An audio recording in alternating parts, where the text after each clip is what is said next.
क्या सुनेत्रा पवार अब महाराष्ट्र की अगली डिप्टी सीएम होंगी? आखिरकार उन्हें डिप्टी सीएम बनाने की मांग क्यों उठाई जा रही है और कौन उठा रहा है ये मांग, आपको बताएंगे इस वीडियो में। नमस्कार, आप देख रहे हैं न्यूज 18 का डिजिटल प्लेटफॉर्म और मैं हूं आपके साथ श्रुति श्रीवास्तव। दिवंगत डिप्टी सीएम अजीत पवार की पत्नी सुनेत्रा पवार को डिप्टी सीएम बनाने की मांग उठी है।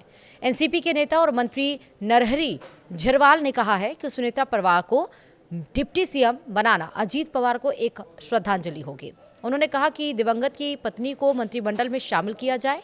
झिरवाल ने ये कहा कि वे इस मुद्दे पर पार्टी के वरिष्ठ नेताओं के साथ चर्चा करेंगे और उन्हें इस दिशा में निर्णय लेने का अनुरोध करेंगे। उनके अनुसार यह कदम पवार परिवार की राजनीतिक विरासत को जारी रखने और अजीत पवार के प्रति एक श्रद्धांजलि के रूप में होगा। वहीं एनसीपी के दोनों गुटों के विलय के सवाल पर नरहरी झिरवाल ने कहा कि दोनों गुट पहले से ही एक साथ हैं। सभी को यह एहसास हो गया है कि बिखरे रहने का कोई फायदा नहीं है और सबको एकजुट रहना होगा। बता दें आपको कि गुरुवार यानी कि 29 जनवरी को बारामती में विद्या प्रतिष्ठान में अजीत पवार का अंतिम संस्कार किया गया। बेटे पार्थ और जय पवार ने मुखाग्नि दी। केंद्रीय गृह मंत्री अमित शाह, सीएम देवेंद्र फडणवीस और डिप्टी सीएम एकनाथ शिंदे सहित कई नेताओं ने उनको अंतिम श्रद्धांजलि अर्पित की। पुणे से करीब 100 किलोमीटर दूर बारामती रनवे के पास बुधवार यानी कि 28 जनवरी को सुबह एक लियर जेट विमान लैंडिंग से पहले क्रैश हो गया। इस हादसे में अजीत पवार समेत 2 पायलट, 1 विमान परिचालक और 1 निजी सुरक्षा अधिकारी की जान भी चली गई।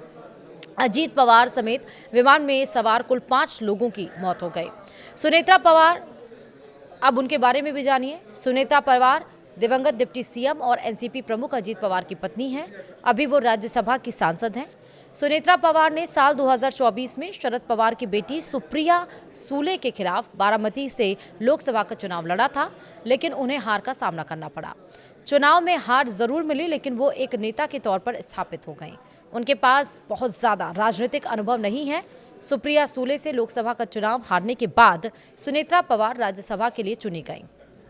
अब अजीत पवार की पार्टी अजीत पवार के निधन के बाद उनकी पार्टी एनसीपी की विरासत को संभालने को लेकर भी चर्चा तेज हो गई है। सवाल है कि क्या अब एनसीपी की कमान अजीत पवार की पत्नी सुनीता पवार संभालेंगी? अजीत दादा के बेटे पार्थ पवार को लेकर भी बात हो रही है। वहीं दिवंगत नेता अजीत पवार के सबसे भरोसेमंद नेताओं में शामिल प्रफुल्ल पटेल के नाम का भी जिक्र हो रहा है।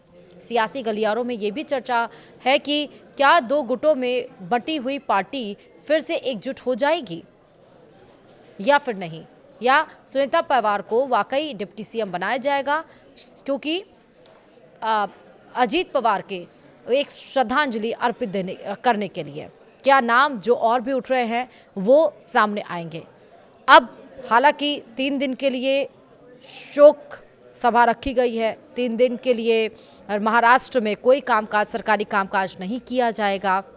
अचानक से अजीत पवार का यूं जाना सबको स्तब्ध कर गया और तमाम तरह के सवाल भी उठे। जहां इसकी आगाज़ ममता बनर्जी की तरफ से की गई। उन्होंने कहा कि इसकी जांच होनी चाहिए, उच्च स्तरीय जांच होनी चाहिए और कोई भी एजेंसी नहीं बल्कि सुप्रीम कोर्ट के अंदर इस मामले की जांच तफ्तीश हो जानी चाहिए।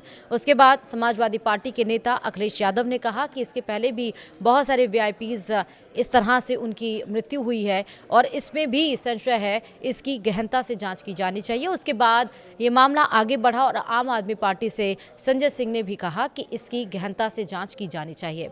फिर आखिरकार शरद पवार ने लेट नाइट इस पर अपना रिएक्शन दिया और कहा कि यह कोई इस पर राजनीति नहीं है, यह हादसा ही है या कोई रंजिश नहीं है और इस पे राजनीति नहीं होनी चाहिए। लेकिन अब आज जब अंतिम संस्कार हुआ, अजीत पवार का मुखाग्नि दी गई, तो उसके बाद सवाल ये उठने लगा कि आखिरकार छोड़ी हुई कुर्सी अजीत पवार की डिप्टी सीएम की, उस पर कौन होगा काबिज?